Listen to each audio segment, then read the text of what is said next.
Ladies and gentlemen, welcome back to the Front Row Access Podcast. I am your host, Steven Russo. I'm Anthony Gonzalez, and yes, we haven't died. Front Row Access Podcast is still continuing. Yes, sir. You see, we took our little, like the UFC, we took our holiday break. Now, it's back to work. So here we go. We got a fight night this weekend. Mackenzie Dern going up against Amanda Ribas. This is a rematch between the two of them. They fought last time, in 2023, I believe. Or was it 22? That's right, guys. Welcome to 2025, too. Oh yeah, it is 2025 now, guys. So we're we kind of chilling right now, and yeah. So Mackenzie Dern, Amanda Ribas. It is being continued. It was supposed to be on the Covington and Buckley card. Unfortunately, somebody had some issues. I think it was Ribas. I don't remember exactly. That was some time ago now. But somebody had some complications, so they could not make a fight. But they have rescheduled it for the first fight night of this year, and it's a pretty good one to start it off. So obviously, you guys know Mackenzie Dern, excellent jiu-jitsu fighter who can't strike for shit. And but once she gets you to the ground, brother, you're in trouble. These are all true. But Amanda Ribas, far better kickboxer, but not very well rounded. So it's all going to be a matter of can Dern get to the legs, and can she, just impose her will on the ground. If she's able to, then fuck yeah. But before we go into any further detail, Pepsi, hit us up. I got this for Christmas, guys. This is a Mountain Dew mini fridge. And I also have the Mountain Dew hat on. And look, this thing is functional, baby. There's cans in there. I can grab one. And it's cold. No, it's not an addiction, guys. It's not an addiction. What are you talking about? What are you guys saying? So yeah, Pepsi, hit us up. We love Mountain Dew. FrontRowAccess15@gmail.com. I'm going to be sipping on these minis today because I have to watch my figure. No, I'm just kidding. It's just because those are the best ones that could fit in there. So. I think it was actually a New Year's resolution. I'll get back to you. No, it was not. Trust me, man. If my New Year's resolution was to give up Mountain Dew, I would not survive. I would die. They say that January 11th, tomorrow, by the way, is Quitter's Day for everybody's New Year's resolution. I would have been done on New Year's Day, brother. It would have been that fucking bad. I thought you tried cheating the system by aiming to drink less dew, but just drink more of the smaller ones. Yeah, but then at that point, why would I just not just go back to that? If I'm just going to be down in a 6-pack of these, it's like down in 3 of those. So, like, fuck would I do that for? Anyway, so, Mackenzie Dern and Amanda Ribas, both of these women are in their prime, and they are ranked strawweights, 115 pounds, guys. Smallest weight class in the women's division, 115 pounds. Ant, you think there's title implications for this? I don't think so. Depends on the buzz. I mean, honestly, if because the thing with this match is that it's a rematch because some people felt the first one could have gone either way. I think it was Dern won that one. Yes. I think if Dern puts us, I'm not saying she will. If Dern puts us away in dynamic fashion, that catapults to at least contention because she's got a lot of hype. Yeah. So yeah, and plus she's also she's also pretty, and that kind of that also catapults you to the top, unfortunately. So it's just how it rolls, y'all. I don't make the rules. It's just how it goes. But yep. So it's gonna be a pretty good fight, I think. Both of these women, they obviously clash up in styles, and they're definitely gonna be a good one. But I'm gonna be taking Dern for this one. I just don't think Amanda Ribas is as complete of a fighter. I mean, neither is Dern, but I think Dern is far better at her specialty than Ribas is at hers. So I think if that's what ends up happening, then Ribas. I got Dern for this too. Yeah, then Dern's gonna come away with the win here. So, we're gonna take Mackenzie Dern to win that main event. Also, guys, we have Santiago Ponzinibbio versus Carlson Harris because Santiago Ponzinibbio just won't go the fuck away. This dude's been around since like, I don't fucking know, 2014, something like that. So, this dude just hasn't gone away. He's just been a perennial top 10 contender at welterweight, and he's taking the stage again. So, it's the first time we've seen him in a while, though. I don't think he's fought since early last year. So, glad to have him back. He's a kind of up in the air fighter, especially these days. But I think he's gonna get the win against this kid right here. So I'm gonna take Ponzinibbio to win that co-main event. Who you fighting? Carlson Harris. It's a younger kid. Doesn't have as many fights Yeah, under I his haven't belt. heard much from him, so I'm gonna go with Ponzinibbio for this. We also have Chris the Action Man Curtis going up against Roman Kopylov. Roman Kopylov is a pretty scary motherfucker, Yeah. guys. So, Yeah. I gotta say, that's gonna be an intriguing fight. Because Roman Kopylov is the young guy that's, ripping and killing shit up in the cut, And Chris Curtis is the guy that's been there, done that. This guy has fucking 42 fights under his belt, Mr. Chris Curtis. Actually, not 43. He's got that one no contest. So, uh, yeah, dude's been around the block once or twice. Meanwhile, Roman Kopylov has only had 16 fights, but he's won 13 of them. So, I don't know about Chris the Action Man Curtis here. Yeah, as much as we like the action, man, Kopylov is fucking fire lately. And plus, like, Chris Curtis always has that potential to just give you one good clock and then you're gone.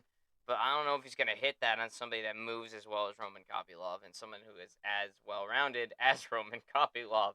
So, yeah, for these reasons, I'm going to have to say Roman Kopylov takes the win here. But I won't be mad if either guy wins, if I'm honest, because I like them both, so. I give it like a 75-25 chance. Yeah, I think that's my ratio, too. So you taking Kopylov as well? Yup.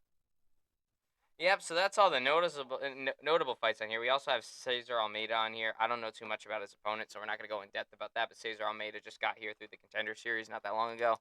So, I feel like I know another Almeida. Jalin Almeida. Is it relation or? I don't believe. Not that I've heard. Oh, we also have Thiago Moises on the card. He's pretty much known for his whole flying knee ordeal that he did back in 2024. So, one of the best knockouts you'll see from last year. And the new Masvidal. Yeah, he's the new Masvidal.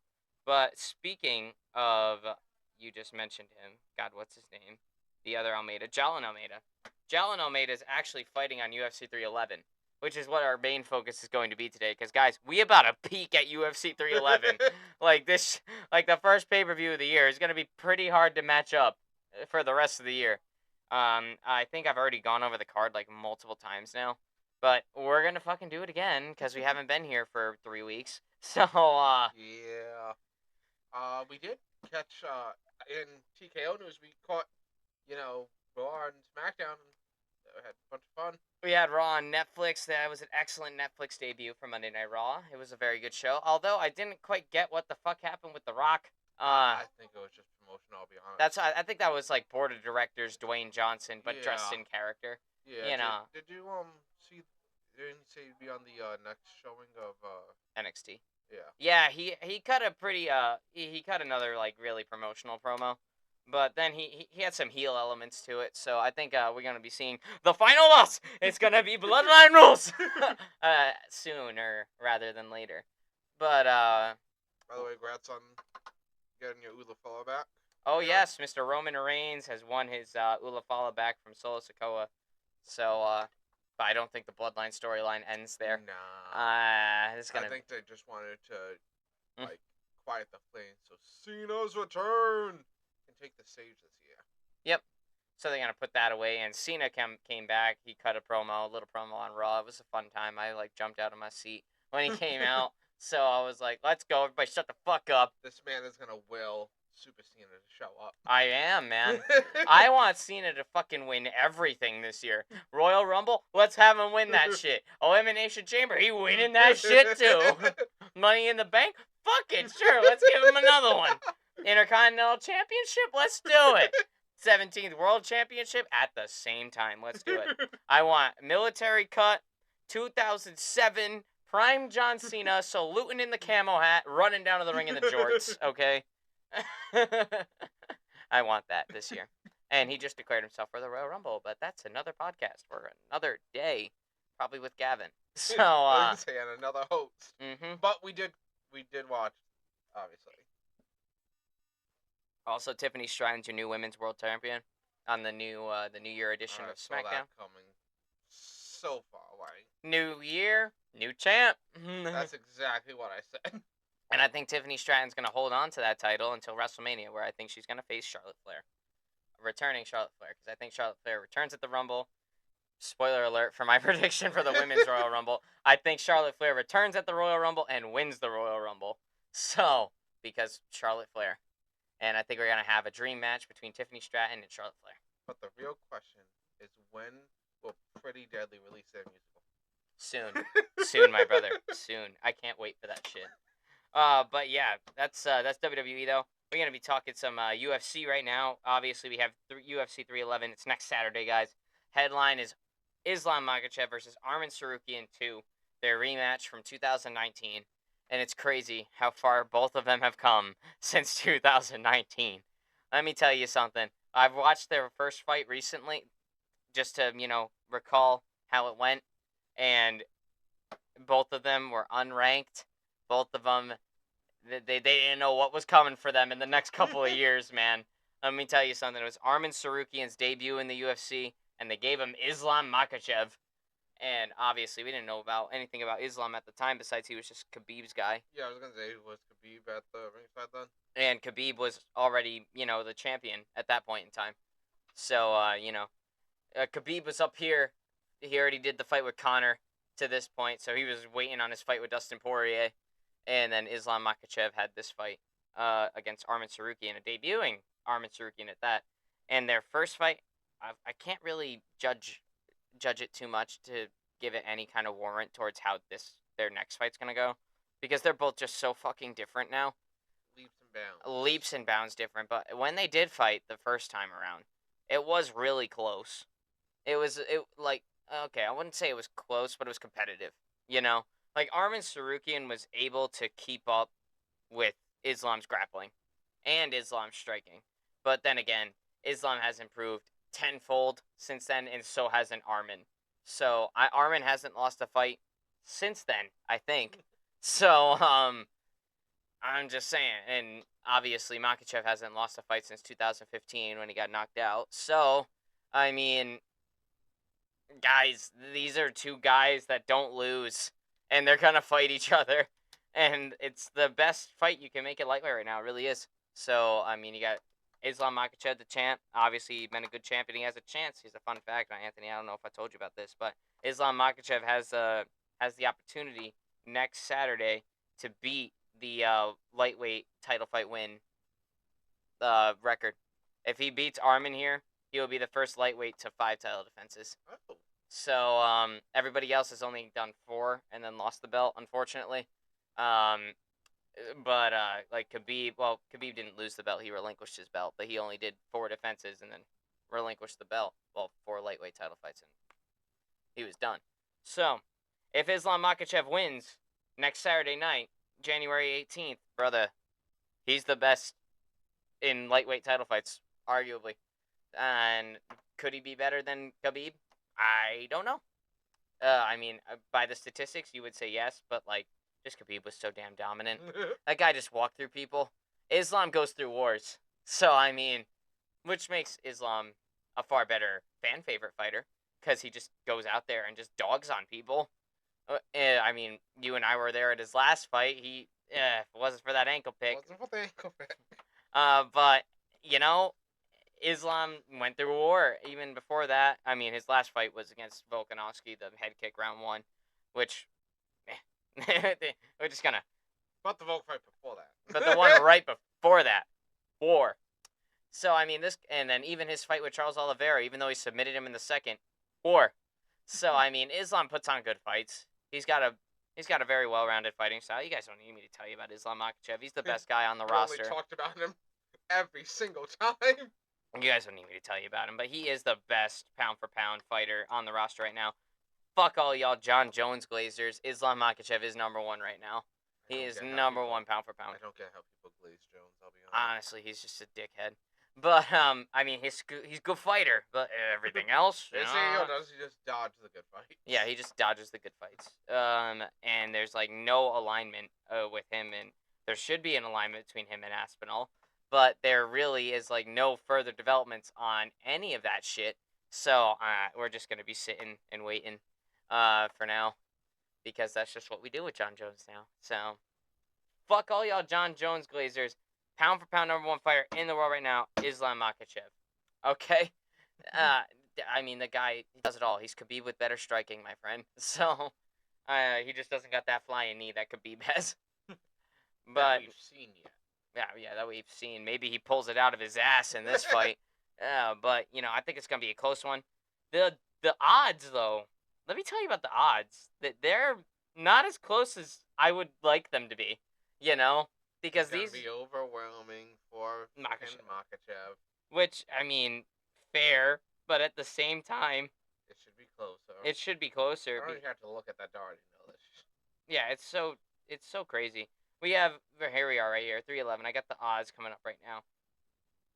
Mr. Makachev is a minus 375 favorite to Armin's plus 295. And I'm just saying, guys, Armin beat Charles Oliveira pretty soundly. So I'm not gonna give my prediction yet, but I'm just saying if you wanted to take a risk and bet on Armin Sarukian, there's a good chance you're gonna get a good payout. I'll say that. There's a chance. I'm not gonna say it's guaranteed.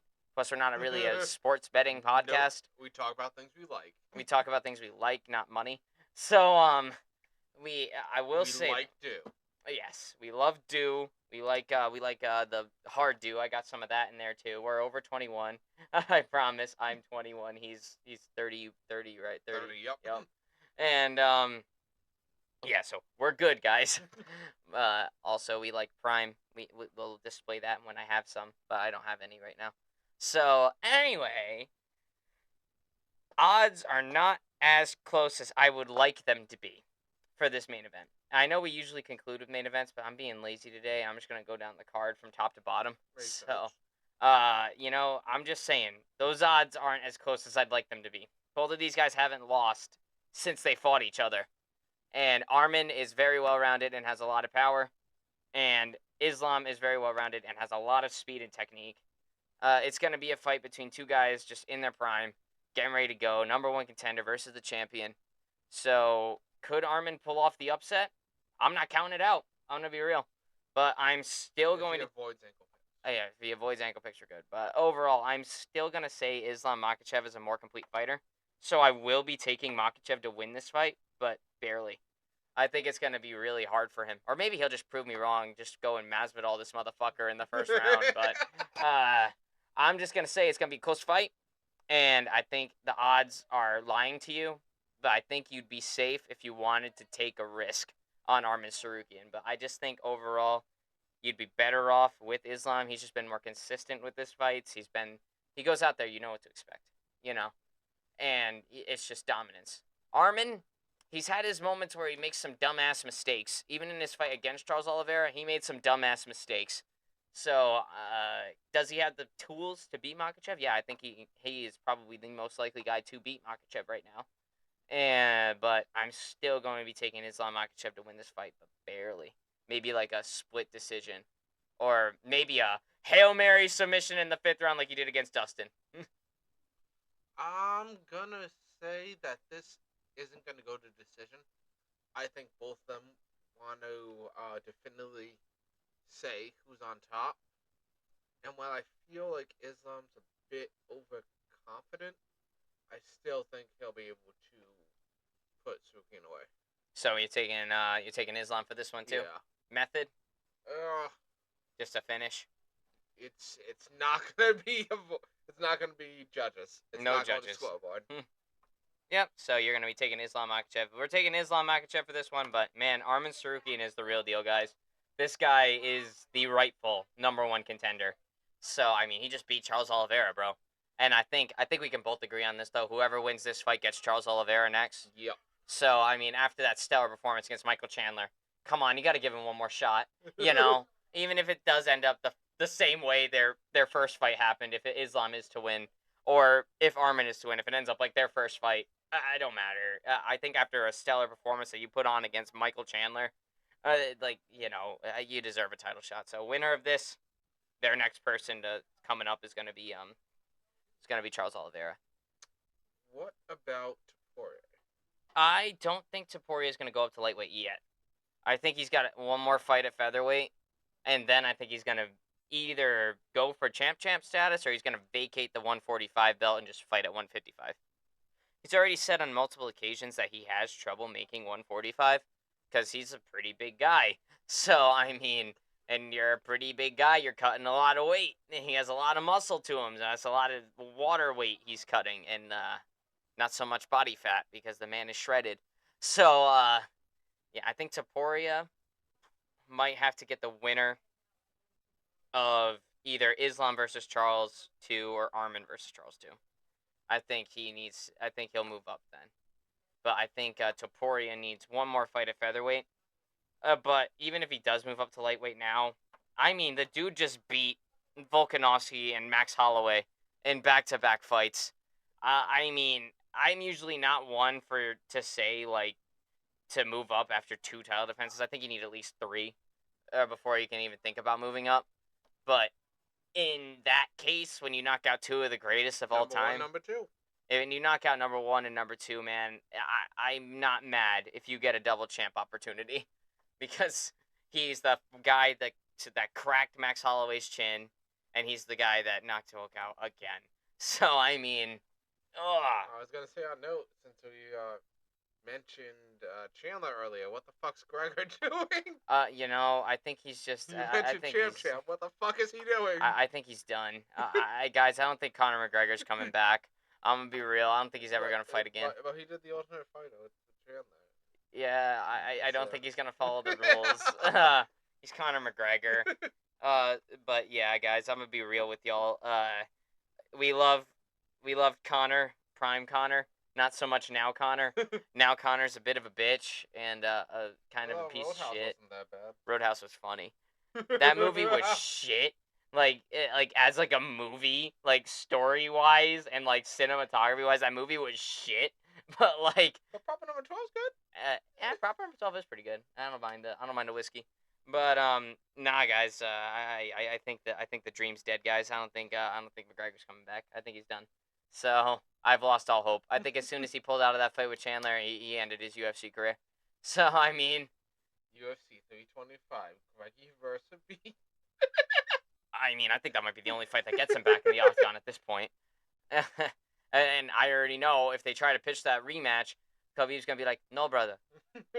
I said I'm not gonna fight. I definitely not gonna fight with drunk guy. Not again. No."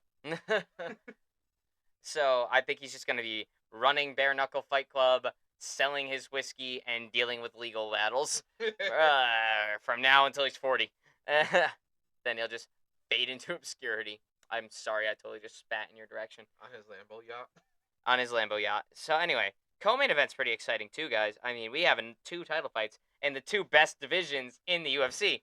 I'm like, whoa, about this card.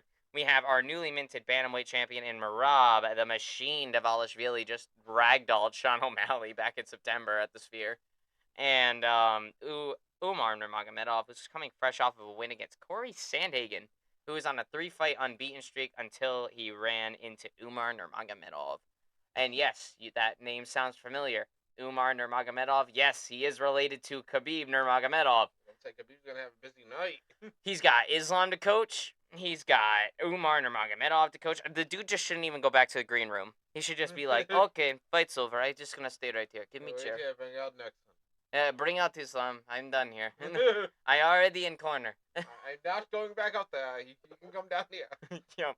So I think Khabib's gonna be a very busy guy that night. But yes, Umar Nurmagomedov is the cousin of Khabib Nurmagomedov. So, and this guy Umar, bro, undefeated.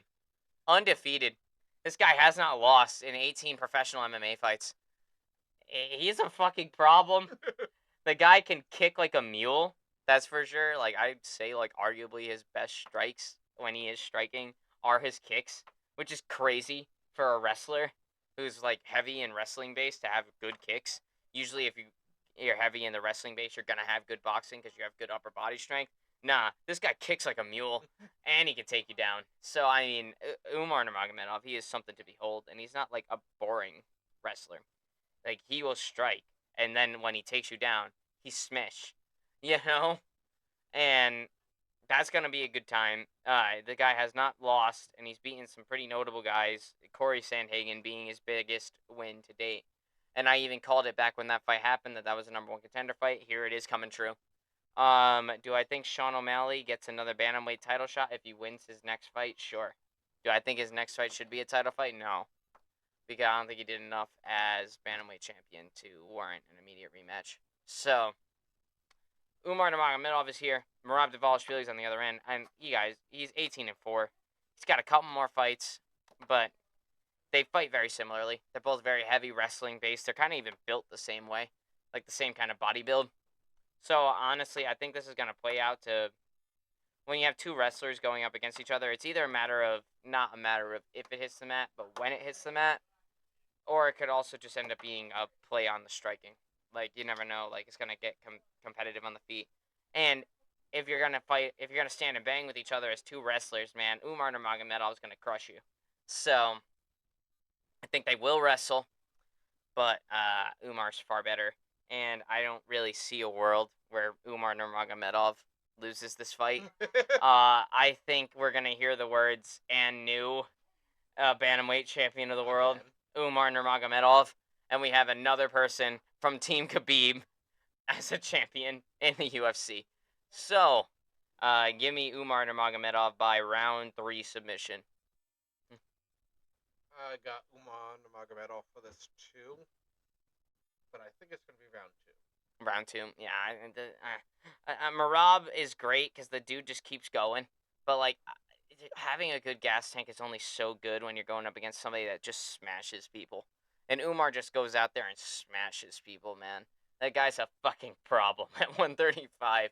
So, yeah, I don't know about you here, Merab. And the winner of this fight, I don't know what happens next with them. I'm going to be real. I don't know who the next contender in line is. I mean, Figueiredo just lost to Piotr Jan. Maybe Piotr Jan fights the winner. But I could see that. I could see a world where that happens. But I think the path for Piotr Jan right now is to rematch Sean O'Malley. I mean, they fought once back in 2022, and it was a pretty controversial decision win for Sean O'Malley. I did not agree with that. Yeah, it was a very controversial decision win for Sean O'Malley. But, Sean O'Malley happened to win that fight. So, I think that's the next direction for both of those guys. I don't think they can even think about title shots right now. Plus, you have a lot of movement going on at bantamweight currently. Rob Font is going up against he's going up against somebody. I gotta find it now. Frick. Anyway, I'll get back to that though. But nah, I don't think. I don't think Umar's losing, and I can't tell you who the number 1 contender is. But I think the fight to make at bantamweight right now, since they're making a lot of fights at bantamweight, is Sean O'Malley versus Piotr Jan too. See what happens there, and then whoever wins that fight gets the winner of this fight. O'Malley just lost, right? Yeah. I wonder if they'll give Figueroa a shot. Well, Figueiredo lost to Piotr Jan, so. At O'Malley. Like send Figueiredo Yeah. at O'Malley. That could happen too. I mean, they both did lose recently. I guess either one of those fights can work, but I just feel like the UFC is gonna want to do Piotr Jan and Sean O'Malley again, just because that's a very marketable fight. Piotr Jan fights like a fucking beast, and Sean O'Malley. So I think that's the fight that's gonna happen. But regardless, we're getting a new champ. I think at 311. Plus, odds stand a minus 325 favorite for Umar Nurmagomedov and a plus 260 underdog for Merab Dvalishvili. And I think that's fair. Yeah, I think that's fair. Next up, this is going to be a pretty exciting one. Our featured bout of the night in the fight before the co-main event, Yuri Prochazka and Jamal Hill. I got Prochazka. Like me too, but the odds are pretty close on here, which makes sense. Honestly, I don't know about that. I mean, they're both very prone to getting knocked out. Yeah. See, the problem is that they're both, I guess, they're both, lose.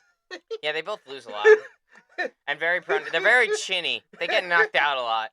But they're exciting, Yeah. You want to see them fight because they put on such great performances. Yeah. But I feel like Hill performance-y.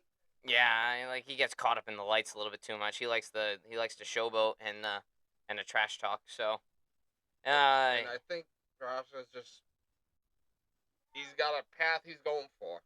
Just I have to get back. I have to beat Pereira. I've already lost to him twice, but forget about it. I have to fight Pereira. I feel like Hill rides out his status too much. Mm. But yeah, anyway, top five light heavyweights. We got number 2 and number 3. Both of them recently fought in title fights. Uh, so Jamal Hill obviously main evented UFC 300 against Alex Pereira. Alex Pereira left hooked him, sent him flying to the ground. I did not see a world where Hill won that fight. And then Yuri Prohaska, man, he just fought Pereira twice. Yep. And got knocked out Yep. twice. Yep. So, yep. Yeah, he got knocked out by Alex Pereira in the vacant light heavyweight title fight. And then after that fight, fucking Pereira goes and knocks out Jamal Hill, and Yuri Prohaska somehow knocks out Alexander Rakic, who was absolutely mowing on the guy until he just got caught with a really good one. Rakic, though, I think he's got a bright fucking future. How many fights has Pereira been in the past 2 years? 2 years? Oh, shit. So 2 years ago was what, 2023? Yeah. Fuck.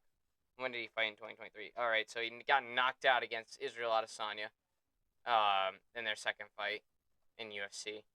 Then the end of the year, later in that year, I think he faced Jan Blachowicz, beat Jan Blachowicz. That's 2 fights. And then fought for the vacant title in November against Yuri, beat Yuri, got the title, so that's 3. And then 2024 comes around.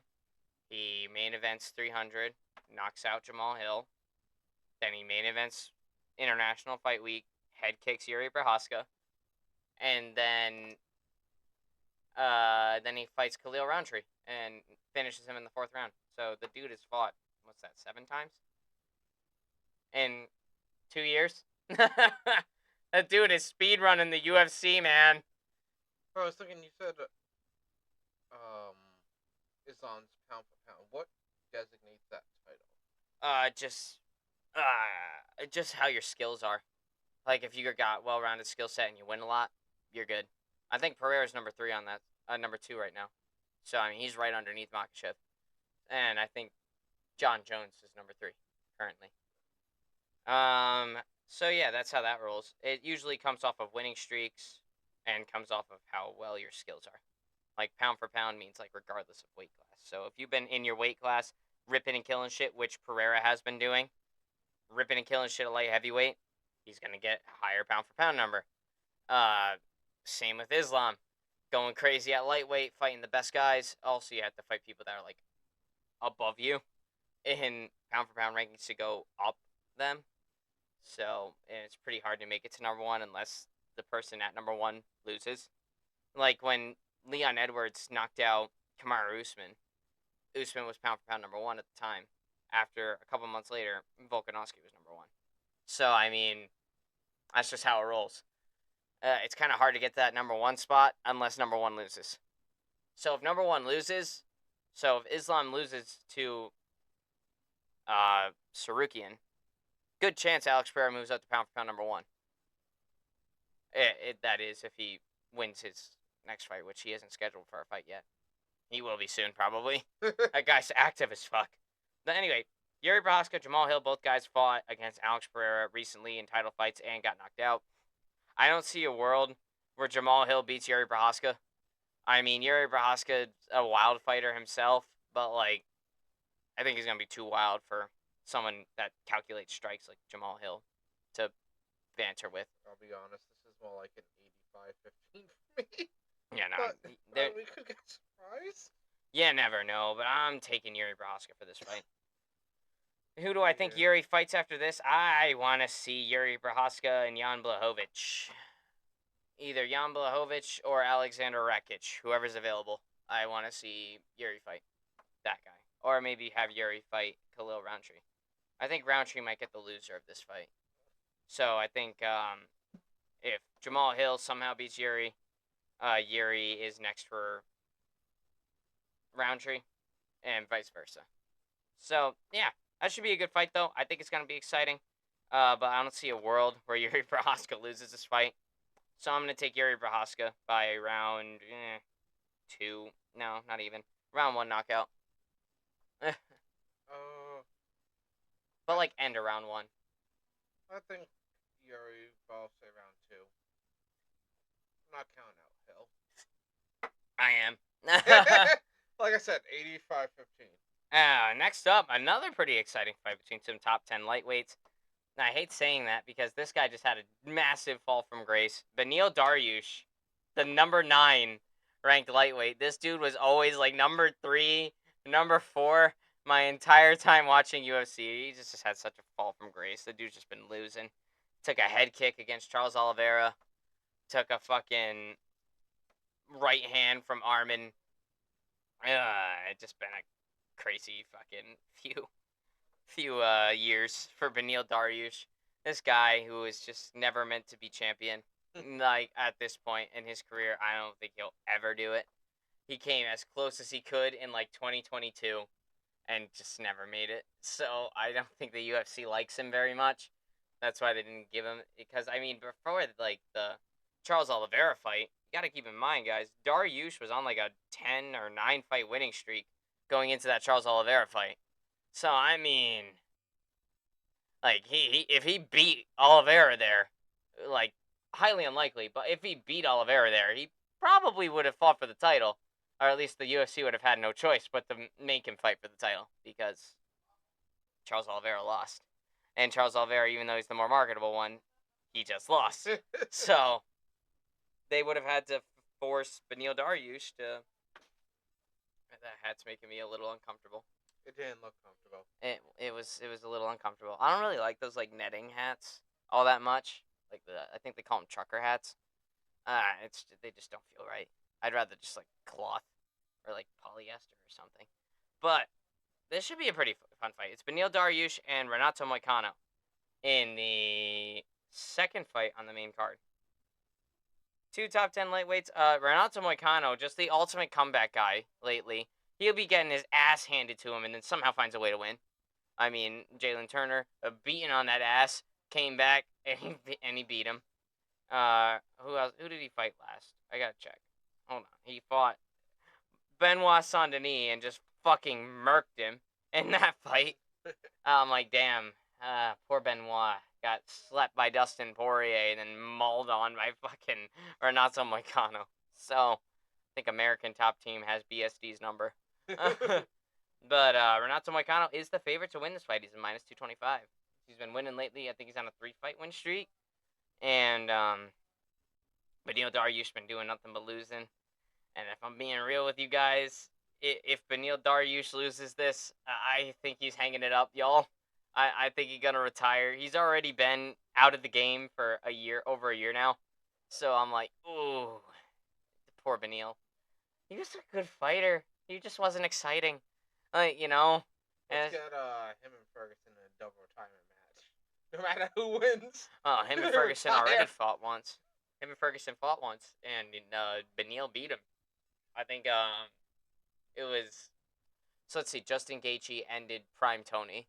I just fucking mauled him. And then the next fight, Tony went against Charles. Charles was going into his prime at that time, so Charles beat him. And then he faced Dariush, and Dariush got him. So yeah. Man, fuck it. Let's do a rematch and have them both double retire after that. No matter who wins. No matter who wins. I don't give a fuck. You retire. Like, you're done. Poor Beneil, man. I mean, at this point in his career, bro, the man is... Fuck, I clicked on fucking other guy again. How old is this guy? How old is he? Alright, guys, I'm gonna need to do more deep diving. So yeah, just Beneil, man. Poor guy. This was the guy that was supposed to, like, face Islam Makhachev at one point in a number 1 contender fight. And it just never happened. Islam pulled out the fight, and then they tried to book it again. Dariush pulled out the fight. Yeah, he's 35 years old. I mean, the guy's, yeah, and he's not gonna get a title, y'all. I'm sorry. So, if there are any Beneil fans out there, I'm sorry, guys. Your guy has been shafted the past couple of years, and I just feel bad for him. But the dude's just never gonna be a champ. We can't say that because Teixeira got his at 42. Yeah, Glover Teixeira broke through at 42. Excellent call by John Anik, by the way. That was a fucking amazing call. But Beneil, man. I'll say it's 99.9% chance that they don't break through. Yeah. Yeah, I'm taking Renato Moicano to win this fight by probably submission. I don't know when, but I'll call him by submission. And then I think Beneil Dariush hangs it up because I just don't see any other direction with him besides just fighting contenders. And I don't think that's what Beneil wants to do. So, what you got, Ant? Everything is telling me that Dariush is gonna lose this, but goddamn it, I wanted to win. Yeah, I mean, that'd be fun if he did win. So give me Dariush. You got Dariush? How? Just don't know. At best judges. At best judges. Yeah, I mean, I feel bad for the guy. He was always in the top 5. He was always like one fight away from a title fight. Then when he finally got that one fight that he had to win to get to the title, Charles Oliveira head kicked him, and that was it. And then he had to fight fucking Sarukian to stay in the top 5, and Sarukian just ended him faster than Charles Oliveira did. So I mean, oh jeez, I'm like, oh poor Benny. Benny. Poor Benny, man. He's just had such a fall from grace the past couple of years. Oh, it's like sad seeing it because he was like at the top. He was like right there with like Dustin Poirier and Justin Gaethje. People were starting to think Dustin was gonna fight Beneil or Justin Gaethje was gonna fight Beneil or something like that. And then poor guy. Honestly, he just got shafted. Who has a 9-fight winning streak and doesn't fight for a title? Like, oh man, I feel bad. Like, the UFC did not treat this man well. He always showed up for the UFC. The UFC did not show up for him. Like, honestly, and I mean, I can't blame the UFC. Beneil's not the most intriguing guy in the world. He's really not. But he's a good fighter. He wins, or he was winning. But Wasn't Covington on like a 6-fight win streak when they were gonna release him? 5-fight, I believe. But yeah, like who the fuck gets a 9-fight win streak? Keep in mind, guys, that's how many fights it took for Islam Makhachev to get a fucking title fight. Like, who has a 9-fight win streak and just doesn't get a title? It's kind of sad. But anyway, I got Renato Moicano to retire Beneil Dariush. Like, put that old dog down at this point, bro. Like, oh man. And I hate saying that like that because like I don't mind Beneil. He was a pretty good guy, and Renato Moicano is pretty close to his age too. He's 34. Like Renato Moicano's no spring chicken either. He's just been relevant over the past couple of years because of his broken English and his Show Me the Money podcast that he does. I forget who he does the podcast with, but he does it with somebody. Fuck, who does he do the fucking show with? Fuck. I can't remember. But he does it with somebody. And also, guys, the opener to the UFC 311 card. Kevin Holland's back. What else is new? Kevin Holland's back. He always comes back very soon too. Also known as William Afton. Mm-hmm. He's always coming back. And he is facing Rainer de Ritter, or RDR, as I'm going to be calling him. And Kevin Holland won his last fight against. Let me see what it was. Oh no, he lost his last fight against Roman Dolidze, but that's okay. You lost to Roman Dolidze. That's okay. But yeah. So now he's back in action, looking to avenge that loss. He's got a 26-12 record. This dude has fought a lot, and he's like 32. Like this guy is pretty young still. So yeah. So but he's back, and Rainer de Ritter, he's just been kind of killing it lately. This guy, let me look a little bit further into him. Look at his ESPN profile. Yeah. Let's see. This guy he just beat Gerald Mearshot, back at UFC Fight Night Magny versus Prats. Then he also beat another guy, but he just made his debut though. I think Ritter came in through the he was on one championship for a little while, and he just came over to the UFC. So he's on a 1-fight winning streak, 2-fight winning streak, but one's from another promotion. But yeah, so now he's facing Kevin Holland, which makes sense. Kevin Holland just fights just about anybody. He doesn't care if you're ranked above him, if you're ranked below him, or if you're not ranked at all. He's just like, just bring it on. I need the money. Let's do it. And yeah, but we're gonna see how that fight plays out. I'm gonna try to look at the odds right now. Hold on, almost there.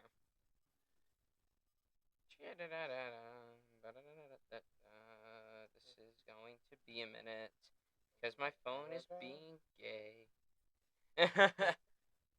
uh, anyway, odds are pretty close, actually. Plus 114 underdog for Rainer de Ritter, and minus 135 favorite for Kevin Holland. Kevin Holland is pretty well rounded. I mean, he can't wrestle for shit, but he's got good jujitsu. What he's good at. I mean, he can't wrestle for shit, but he could submit you, yeah. and he can also knock you out. So I think that's always a big deal if you can submit and knock people out pretty easily. Sure, you can't take them down and just maul them the whole time. That's okay though. You don't always need to do that. So I'm gonna say Kevin Holland, and I'm gonna think it's a TKO for him, just because I don't know too much about RDR. I'm gonna say Holland by submission. You think he's gonna submit the guy? Round 2. Round 2. There we go. I don't know what round he's gonna knock him out in. I just think he's gonna knock him out. So we'll see what happens. Anything about the featured prelim? Yeah, we're going over that right now. Johnny Walker on the prelims, featured prelim. Johnny Walker and Bogdan Guskov. I probably totally butchered that poor man's name. We are sorry. We are very sorry. Please don't hurt me. And come on our podcast and tell us how it's pronounced. Yes. He's from Uzbekistan. Nice, war-torn area. Scary place. Scary place. Versus Johnny Walker, who's from Brazil. Anyway, odds stand. Bogdan Guskov is the minus 162 favorite over Johnny Walker's plus 136 underdog, which makes sense. Johnny Walker's been losing a lot lately. Yep. So I actually agree with those odds. I think that's fair odds making in there. But I don't know. I think Johnny Walker's kind of got this one. I'm going to call him to get a decision over him. The only thing I'm worried about is Walker on a skid right now? I think he's on a 2-fight skid. Yeah. Yeah. I think that damages how much they believe in themselves. Well, one of the losses was... Actually, no, he's only lost twice. But one was to Magomed Ankalaev, which that's okay. You lost to Magomed Ankalaev. That was the first fight night of 2024. Walker and Ankalaev 2, because their first one that happened in October of 2023 on the Volkanovski and Makachev card. It ended in a TKO by doctor stoppage, but it was kind of controversial because Johnny Walker was still there and just couldn't pronounce Abu Dhabi, so he said the desert, and they called the fight right after that.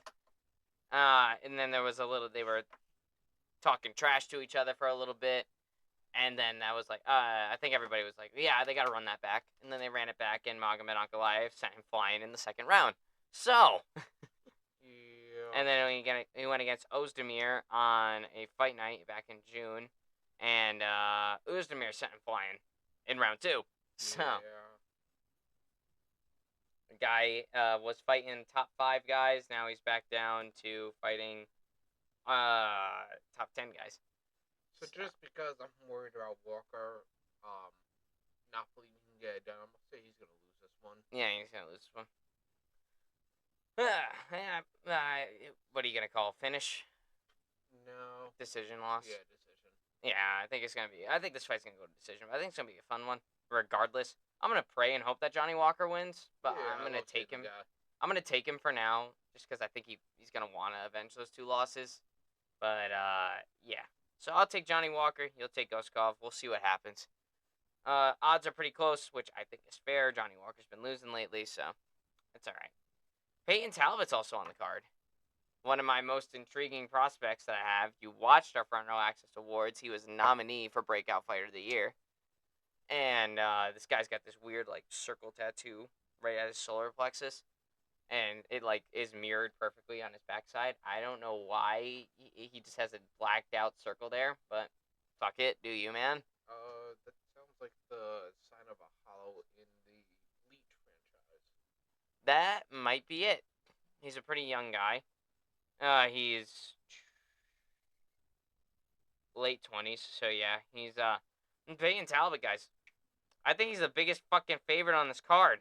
Really? He is a minus 1100 favorite over Rony Barcelos.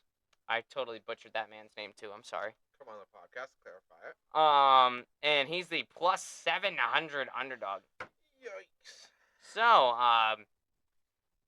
and I gotta say, I agree. Peyton Talbot's been a pretty scary man lately. He's shown that he can not only knock you out with tremendous power at 135, but he can also submit you with authority at 135.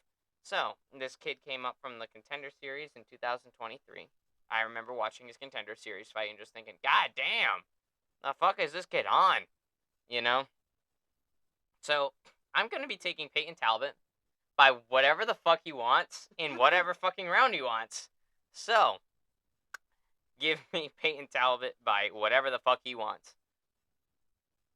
I'm going to say Talbot by knockout in second round. Second round. But I do want to say I never like odds That are that digits. high.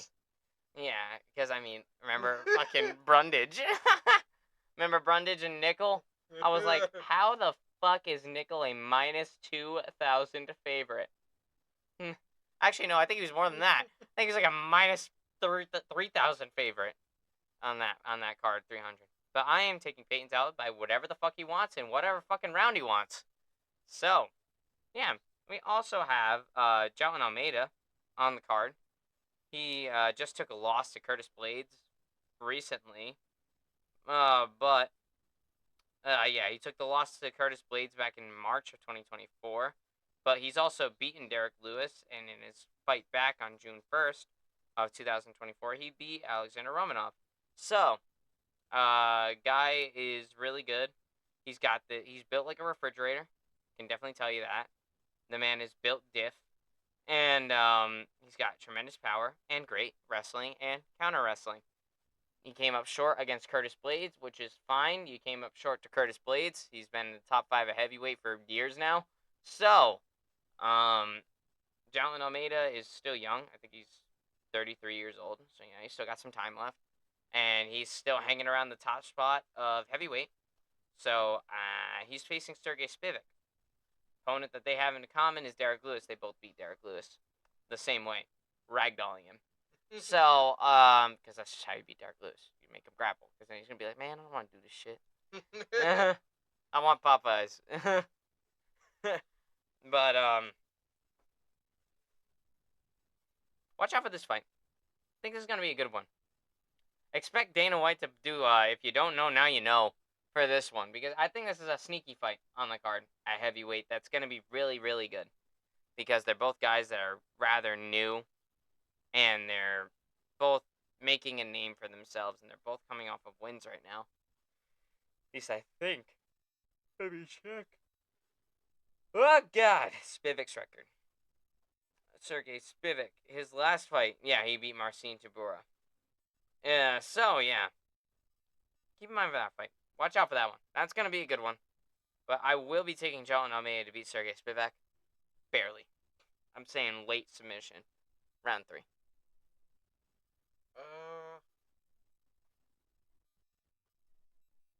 This one's like a 50-50 for me. Mm-hmm. But I'm going to give it to Spivak. Spivak for now? Yeah. There we go. Yeah, we're good with that.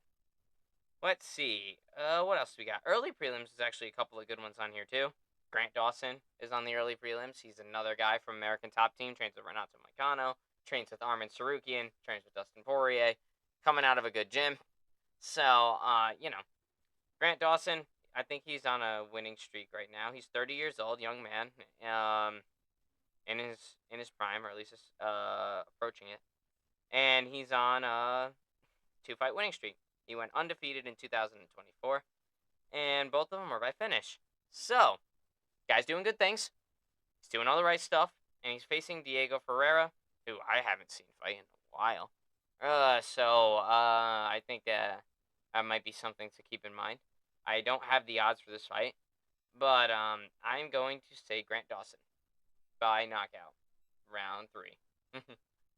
I got Dawson for this, but I couldn't tell you how. Who else do we have on here? We have Island Perez, who's been a big hit as of late.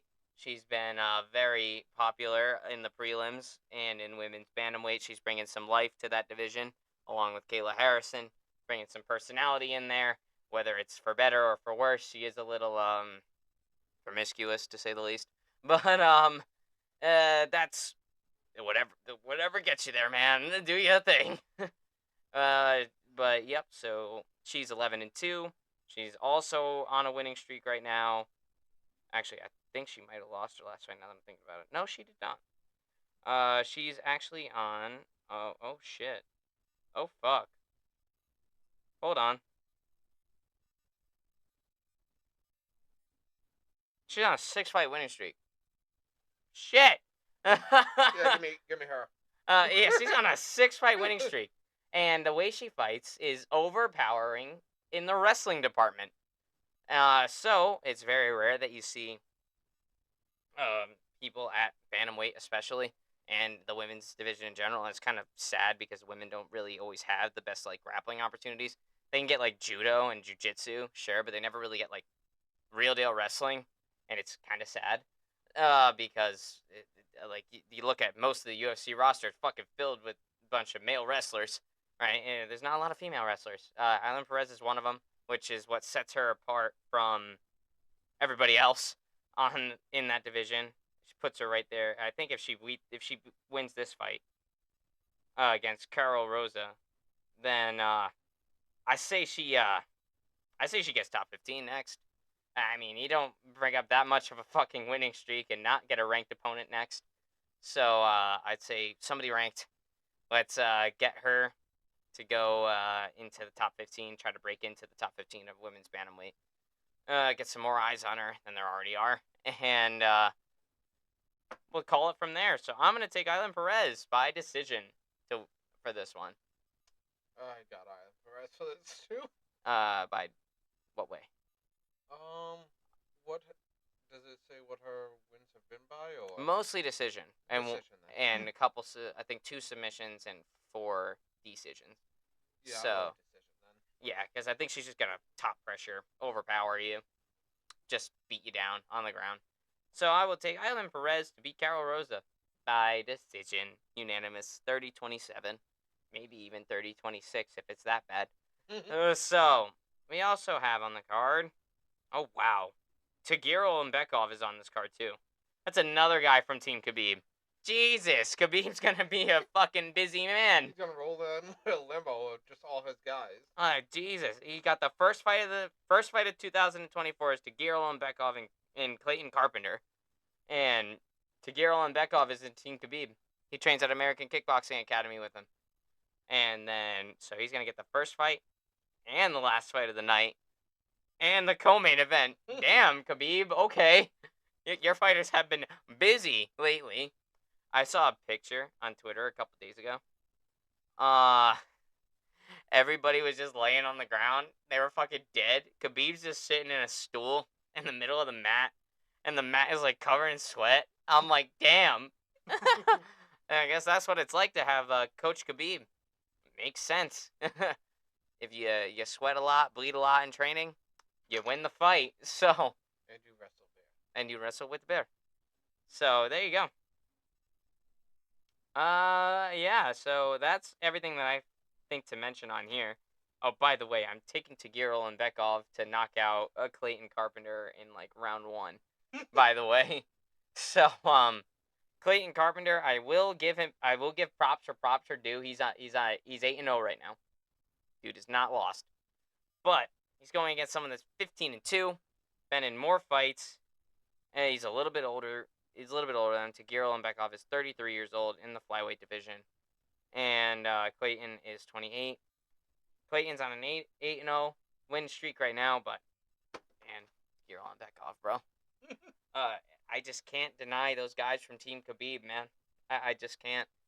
So give me Tagir Ulanbekov by round 1 knockout to start off 2025. What you got, Ant? I'm gonna stick with undefeated. Really? Yeah. You gonna take Clayton Carpenter? Yep. Gotta go against the Daggies at some point. Gotta do it. The flame of going against the Aggies has died in your heart. I just figure, if you're undefeated, right, you have motivation for sure. Yeah, you want to keep that. And honestly, I think 66% win for Khabib is good. Yeah, but Khabib's not gonna think that's good. He's gonna be like, "What the hell, brother?" He's gonna be like, "Oh, what was that, brother? Yeah, what was that? 2 bears now. You wrestled daily. 2 bears daily. After you take plunge in Cold Lake, 2 bear right now." But yeah, I'll take Tagir Ulanbekov. You'll take Clayton Carpenter. We'll see what fucking happens on the first fight of 2025. Now, we're at the hour mark right now. We can still go for a couple more minutes.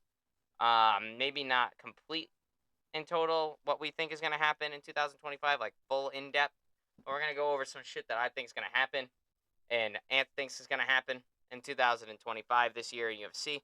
Since it is a new year in UFC, it's a new season. Let's fucking get it. So let's make some bold predictions now so we can go back and say, "Ha, I fucking called it." Or be like, "Wow, I fucking thought that. Jesus Christ." So I want to make this like a tradition for like every year now. So we'll do probably review our January video in December. Kind of like around the time we put out the Front Row Access Awards. So new tradition coming to the Front Row Access podcast here. So I'm going to start my first prediction with 2025, and I don't think it's going to be all that outlandish. Conor McGregor does not fight in 2025. That's my first prediction for 2025. What you got for your first prediction of 2025? Can be anything. I think Ilya's going to move up. Think Ilya's going to move up to lightweight? Do you think he's going to get a title fight right away? Or No. You think he's going to fight... Ooh, do you think he's going to fight Charles Oliveira? I hope so, but I'm hoping he gets 1 or 2 big names before going for a title shot. Like, maybe have him go against Charles Oliveira and, like, Justin Gaethje? Or maybe Dustin Poirier? Honestly, I could see, like... I want one big name and the loser of the title fight. So, I'll just stick with Charles Oliveira because he's the number 1 contender. So we'll go Charles Oliveira. I just want to see that fight. That's a good fight. And either Arman Tsarukyan or Islam Makhachev. Yep. So whoever loses that title fight, which I think will be Arman for now, but that could very much change on fight day. So yeah, that'd be pretty nice. And then Ilya Topuria gets the title shot. And Islam versus Ilya would be insane if that is to happen this year. Which leads me into my next fight. I think there's going to be multiple super fights this year. I think there's going to be at least 2 of them this year.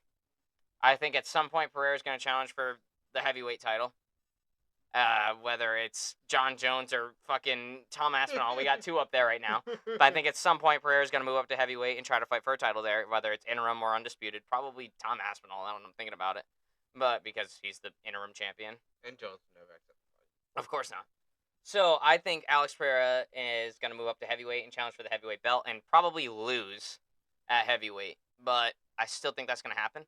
I think Weili Zhang, if she wins her next title defense in February, will move up to 125 and face Valentina Shevchenko for another super fight. And I also think Ilya is going to move up to lightweight and challenge for the lightweight title at some point this year. So I think there's going to be 3 super fights this year. So 2025 is going to be a pretty big year if that's what ends up happening. All right. Ant, what's your next prediction for 2025? I think Islam's gonna lose the belt. I don't know when. You don't know to who? But I think I don't think he's gonna be champion throughout the year. You don't think Islam's gonna end 2025 as the champion? All right, fair enough. Well, I don't want to phrase it like that. He might lose the belt and then get it back by the end. But I don't think he's gonna be champion throughout the year. All right, there we go. I'm gonna go with another one. We're gonna stick around that same weight class. I think Ilya Taporia vacates the 145 belt and makes a complete move to lightweight at some point this year as well. Whether he challenges for it right away, or he does one fight at lightweight against Charles Oliveira or something and says, "Okay, I'm done with featherweight. Keep that belt there," and then he just makes a full move to lightweight. Who do you think gets the belt? At featherweight, I think there's going to be an interim title fight, vacant featherweight heavyweight title fight. Nah. Max is done there, right? Yeah, Max is done there. He's already made the move up to back up. I think it's going to be Alexander Volkanovski and Diego Lopez. And I think, as much as I love Volk, Diego beats him. So, if that is a vacant, but I'm not going to say that's a prediction for 2025, but I do think Ilya will vacate the 145 belt, and they will do Volkanovski versus Diego Lopez for the vacant 145 belt. Once Ilya moves up to lightweight.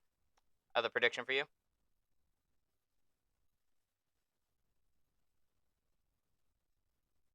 I think. There's a lot that could happen this year. Yeah. The winds of change were felt in 2024, so there can be some shock waves that happen in 2025. I think we're going to see Figueroa in a title match. Figueroa in a title fight, whether it's flyweight or bantamweight. Mm-hmm. Yeah, probably. I wouldn't see. I wouldn't argue with that. I think he's definitely gonna. That's not too far fetched at all. Another one. I think Kayla Harrison's gonna fight for the bantamweight title at some point this year and probably win. Yeah, I'll be even that bold and say Kayla Harrison ends the year as the women's bantamweight champion.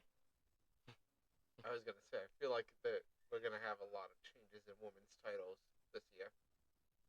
I don't know about Weili Zhang, man. I don't see anybody that could beat her right now.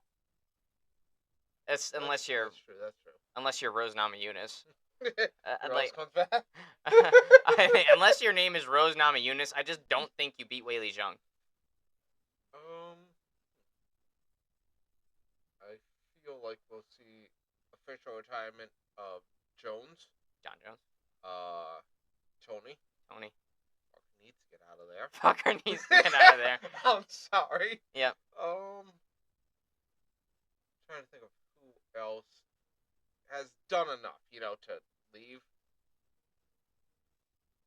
I'd say Dominic Cruz. You did say he has a fight. He has a fight coming up against hold on, let me see. I got this. Hold on. Raw. God damn it. God damn it. When are He you was so excited to tell I me was he so had a fight. excited to tell you that he had a fight. But shit. Where is he fighting? I don't know. Oh, okay, yeah, he's fighting Rob Font on February 22nd. Also on that card, this is when I said there's a lot of bantamweight movement right now. Henry Cejudo and Song Yadong are fighting on that card as well. So, we could see Dami Cruz and Henry Cejudo retire that night.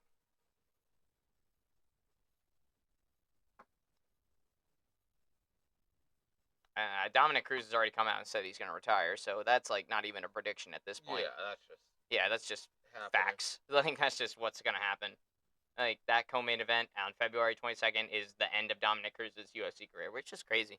He's the greatest bantamweight ever, next to Aljo, as much as I hate Aljo. But, Alright. Yeah, I think Dustin Poirier retires this year. I was going to say, I think Dustin's Gaethje gone. and Poirier Yep. are at the end of their ropes, too.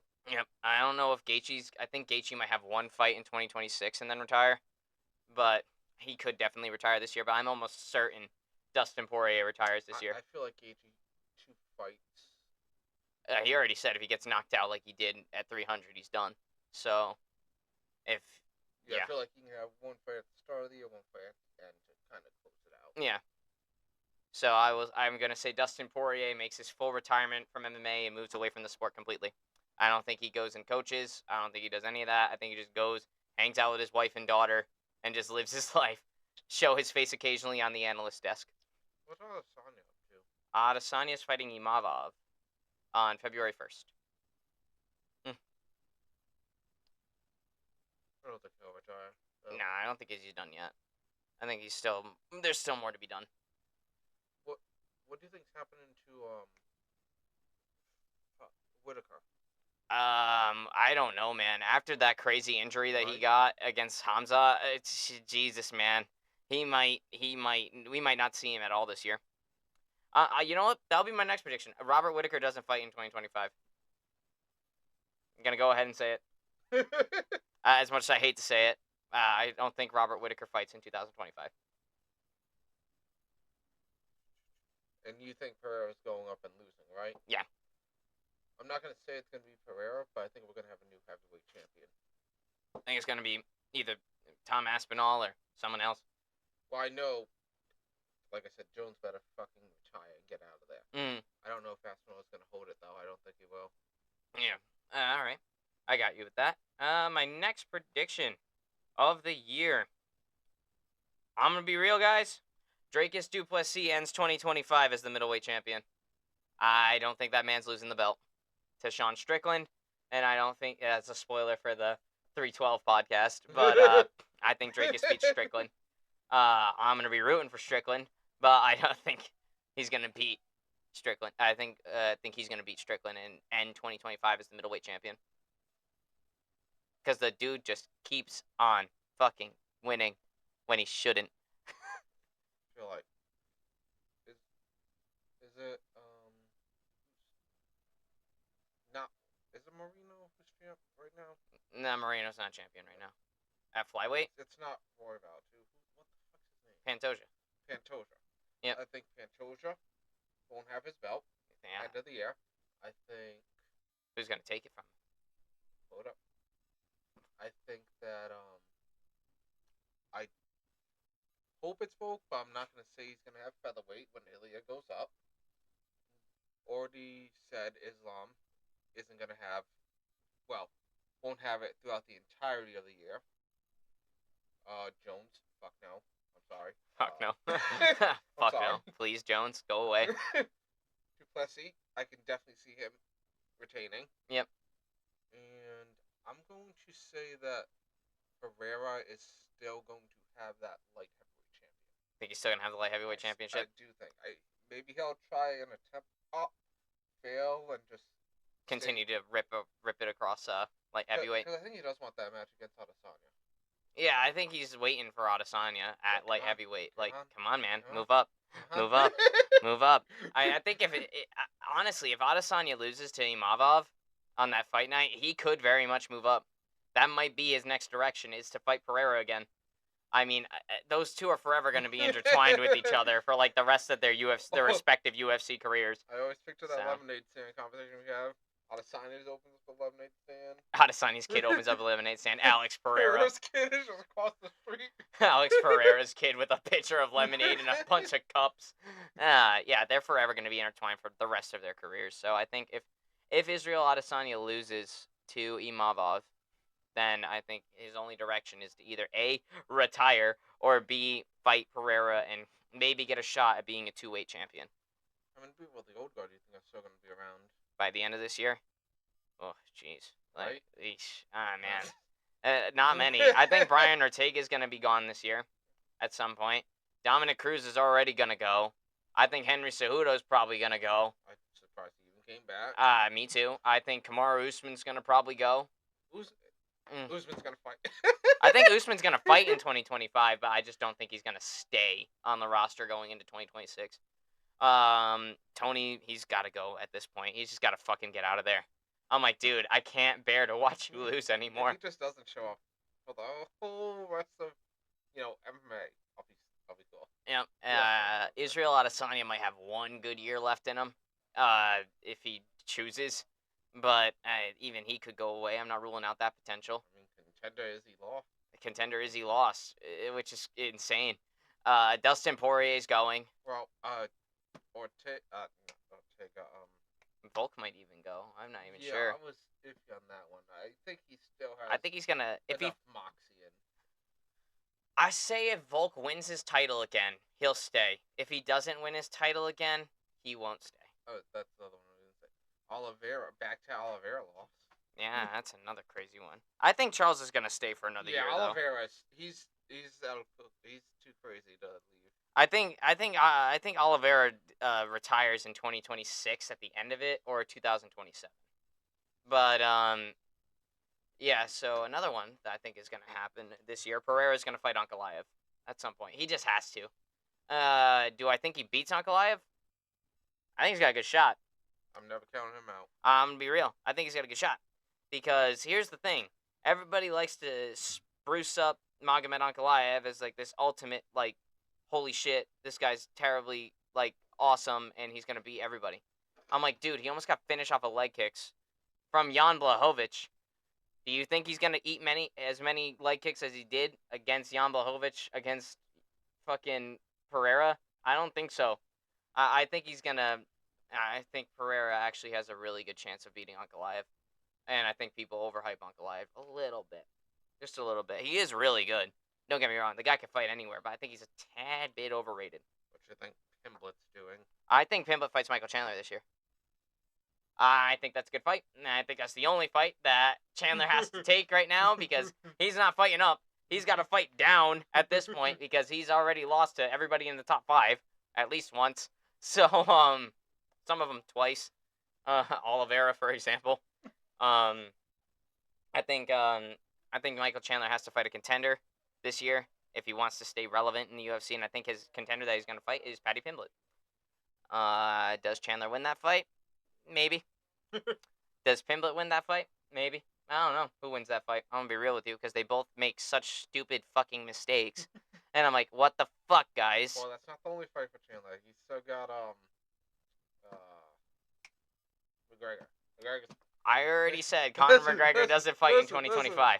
They did the Ultimate Fighter thing, and then they had to suspend last year's because the women's had to do it. He'll do it. Yeah, sure. Yeah, sure. Next up, I already said I think Weili Zhang and Valentina Shevchenko are gonna fight this year. I agree. And I actually think Weili Zhang wins. So I think Weili Zhang will be a champ at the end of 2025. Strawweight and flyweight. How many women's divisions are there? There's 3. There's strawweight, which is Weili Zhang's division. There's flyweight, which is Valentina Shevchenko's. And then there's bantamweight, which is Juliana Pena's right now.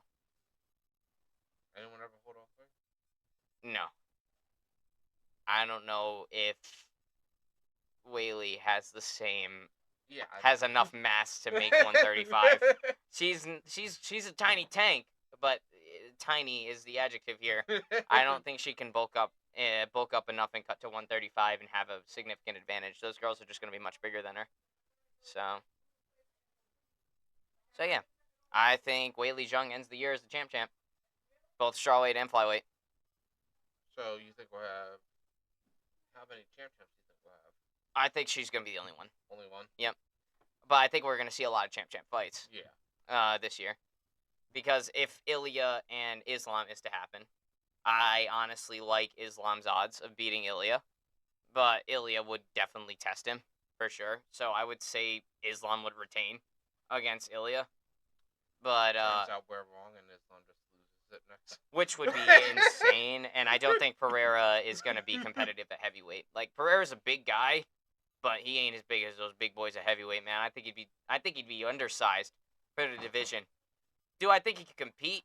Sure. I think he could have a couple good fights at like the small. Hits hard still. Fucker still hits hard. It's just not going to be as hard as it's felt at light heavyweight because they're bigger guys. And I think he'd actually be the smaller guy in heavyweight. Then, because he's going up against some big boys, man. John Jones, he's a big boy. Tom Aspinall's a big boy. No, of course not. Aspinall would. Tom Aspinall's a big boy, man. Like, it's a really big boy.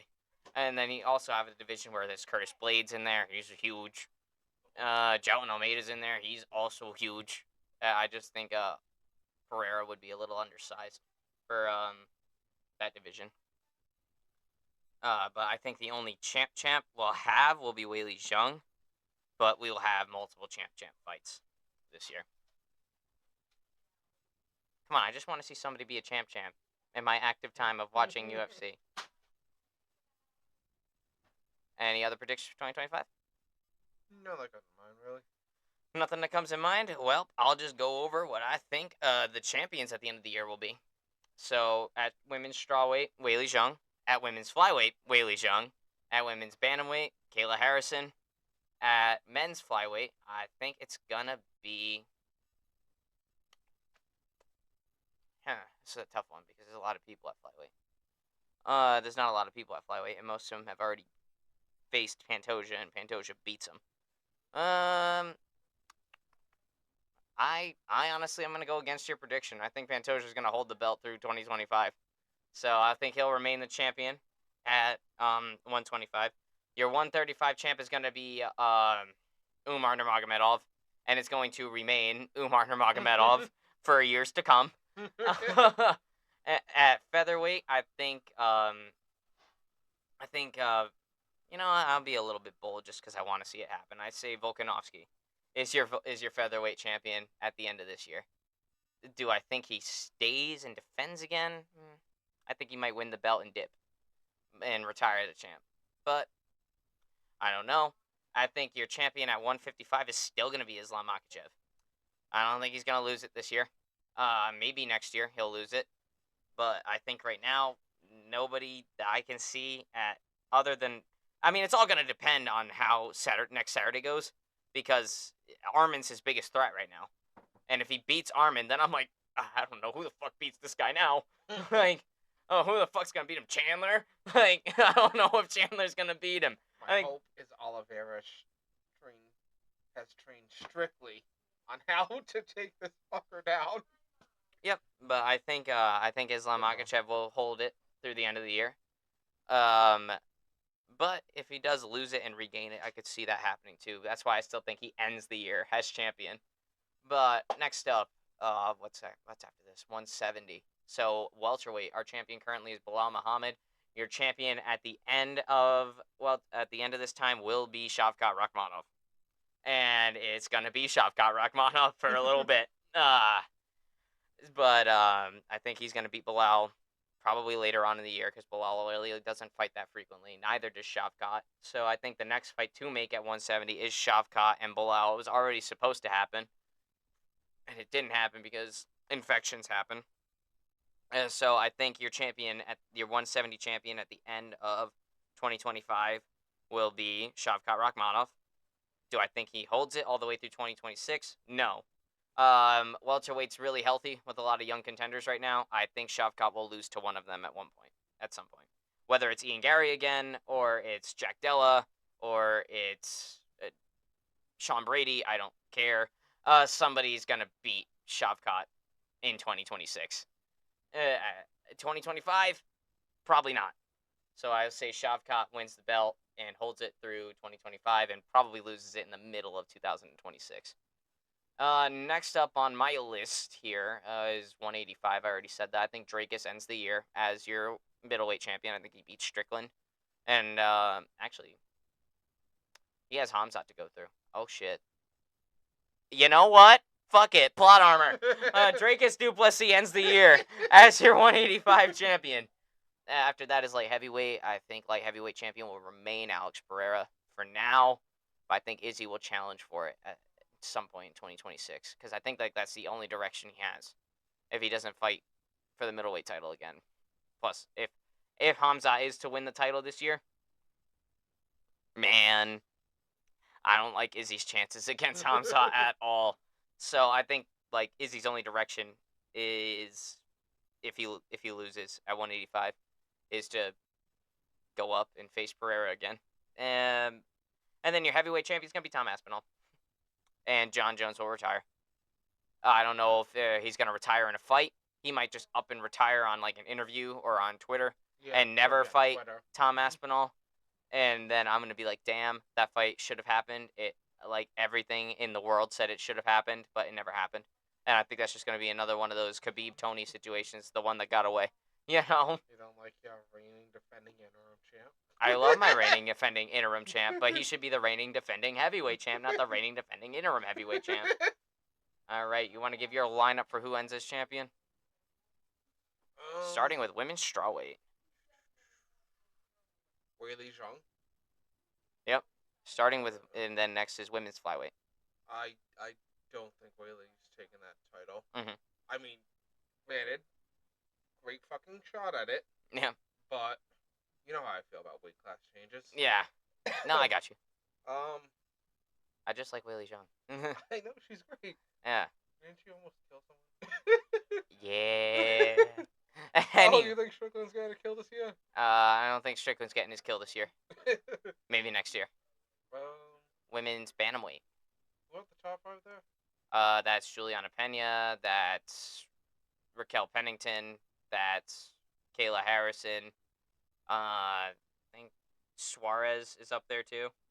Tatiana Suarez. Yeah. Let me pull up the app real quick. Athletes. It's a very small division. There's not a lot of people in it. Women's bantamweight. Catlin Vieira and Macy Shiasan, Norma Dumont, and Irene Aldana are the top 5. I like Aldana. Aldana, yeah. I just always entertaining to watch. Yeah, she is. No, you're right. So you think she's gonna end the year as champ? Yeah. It's gonna be a hard losing streak to come back from, but we'll see. Men's flyweight. Pantoja's at the top right now. Your top 5 of flyweight is Brendan Royval, Brendan Moreno, Amir Albazi, Kai Kara France, Tatsuro Taira. I'll take Kai Kara France for that. I actually would not mind seeing Kai Kara France as champion. I like the guy a lot, actually. I feel like I've seen too much of the Brandons and fucking Pantojas. He's very, very good, but he doesn't seem unbeatable. Oh no, he's definitely beatable. And I think he is getting tired. I mean, he's been fighting like a madman the past 2 years. All his fights are fucking wars. Yeah. So I feel like he's got some mileage on that clock. All right, men's bantamweight. Who's top 5 here? That is Sean O'Malley, Umar Nurmagomedov, Piotr Jan, Corey Sandhagen, and Figueiredo. Yeah, Nurmagomedov. I think your bantamweight champion at the end of the year is going to be Umar Nurmagomedov, and it's going to stay Umar Nurmagomedov for the foreseeable future. If I see the name Nurmagomedov, I'm just going to be like, alright, so what god-killing weapon do the other people have? None? Okay, well, sorry. Men's featherweight. Ilya Topuria is at the top. Topuria's moving up. We already lost Max, so give me Volk. Give me Volk, yeah, I'm thinking Volk too. Does Volk stay and retire as the champion? Or does he stay and defend the title, or does he retire as champion? I hope he retires as champion, honestly. I hope he successfully defends once and then leaves. And then retires as champion. Yeah. That's just the way I want to see him go out, because like that's like the way I've always seen him. Like I started watching UFC like heavy in 2020, and he had just won the belt from Max Holloway. So like as long as I've been watching UFC, Volkanovski has been a champion. I can't see him any other way. It's strange. Turns out Whitaker just comes with all the plot armor. That would be insane. Moving down 3 weight classes. Anyway, men's lightweight, Islam's at the top right now. I want to say that Charles is going to do this. I really do. But you know what? Fuck it, give me Sarukian. You got Sarukian to be the champ. There we go. I'm sorry, but I'm not really sorry, Islam. Oh, that's another prediction that I have for this year. Justin Gaethje and Dan Hooker's happening this year. We're gonna get it, and it's gonna be violence, and it's gonna be so much blood. That was the only answer. And so much carnage. It's gonna be beautiful. Anyway, men's welterweight, Bilal Muhammad's at the top. He ain't saying that. He definitely ain't staying there. No. You have Leon Edwards, Shavkat Rakhmonov, Kamaru Usman, Jack Della Maddalena, and Sean Brady at the top of welterweight. Joaquin Buckley's at number 6. He's creeping up there, and he's undefeated at welterweight right now. Give me Usman to take the title from him, but Buckley to have it at the end of the year. I want to see Usman versus Buckley so fucking bad. Dude, like, that's the fight I want to see. Also, okay, I keep missing my predictions because now I'm looking at the rankings and I see who's in there. I think Gilbert Burns and Colby Covington happens this year. Finally. I've been clamoring for this fight since I started watching. He's always there. Gilbert Burns has been on a losing streak. 2 fights, unfortunately, losing streak. Colby Covington is on a 3-fight losing streak. So, I say now's as good a time as ever. They're both losing, and they could both retire with a good fight. And, yeah, I don't think Colby's going to stay around this year. And I think Gilbert Burns is done, too. That's another prediction. I think a lot of retirements are going to happen this year. Yeah, I said a lot of Odegaard isn't going to be here at the end of the year. Yeah, and winds of change were felt in 2024. And now they're going to accumulate in 2025. All right. Men's middleweight, Dracus du Plessis at the top. And you have a killer top 5 to go through. You have Sean Strickland, who's his next match. You have Israel Adesanya, Hamzat Chimaev, Robert Whittaker, and Nasruddin Imavov. That top 5 is going to get shifted after February 1st. Regardless of who wins. Either Imavov's going down or Izzy's going down. Give me Hamzat. You think Hamzat's going to end the year's champ? Yeah. I could totally see that happening. But I say, fuck it. Plot armor for Dracus du Plessis. Anyway. Next up, light heavyweight. Alex Pereira's at the top. He's also got a top 5 that he's already run through. So, you might have to look at the whole top 15 for this one. And I will list them now. You have Magomed Ankalaev. You have Yuri Prochazka, whom he's beaten. Jamal Hill, who he's beaten. Jan Blachowicz, whom he's beaten. Carlos Ulberg, hasn't fought him yet. Khalil Roundtree, he beat him. Nikita Krylov, he's been on a murder spree lately. Volkan Oezdemir, also been on a murder spree lately. Johnny Walker, chinny as fuck. Dominic Reyes has been revitalized for now. Azamat Mirzakhanov, I totally butchered your name, but he's 14-0. Bogdan Goskov, I totally butchered his name too. We talked about him earlier. Yep. He's 16-3. Anthony Smith, whom I think is going to retire this year. He just has to at this point. He's 38 years old. He's 38-21. This man has been through 50 fights. I'm like, Christ almighty. Dude, like just, 60. that's like, yeah, actually, yeah, that's like 60. This dude has been in way too many fights. And then Alonzo Menafield, who's been doing pretty good lately. I'm just not seeing Pereira lose. Me neither. I think his only threat is Magomed Ankalaev right now. And Magomed Ankalaev, I think he can beat. I think there's a way that he can beat him. All right. That 14-0 seems scary. It's just, I think Pereira and I think he won. Yeah, last and least, men's heavyweight. John Jones. We have John Jones at the top with Tom Aspinall as interim champion. You have Cyril Gane at number 1, Alexander Volkov at number 2, Pavlovich at number 3, Curtis Blades at number 4, and Jolton Almeida at number 5. I like all but 2 or 3 of those names. But I'm going to say Aspinall's keeping it. Yep, I think Aspinall's gonna end 2025 the champ. I think he's going to stay the champ through 2025. Do I think he loses the belt in 2026? Yeah, probably. There's a Daggy roaming around on the undercard in that division, and I'm just waiting for him to make it up there. So, man, that's the 2025 predictions, y'all. We did it in an hour and a half. Let's fucking go. Ant, you got anything else before we close out the set? If we've butchered any of your names, please feel free to contact us and come on our podcast. And teach us how to pronounce your name, please, and thank you. While also not harming us. I promise we're good people. We just like to bust a lot of balls with people we shouldn't be busting balls with. Anyway, guys, that's going to do it for me. That's going to do it for Ant. And we'll see y'all next week. So long.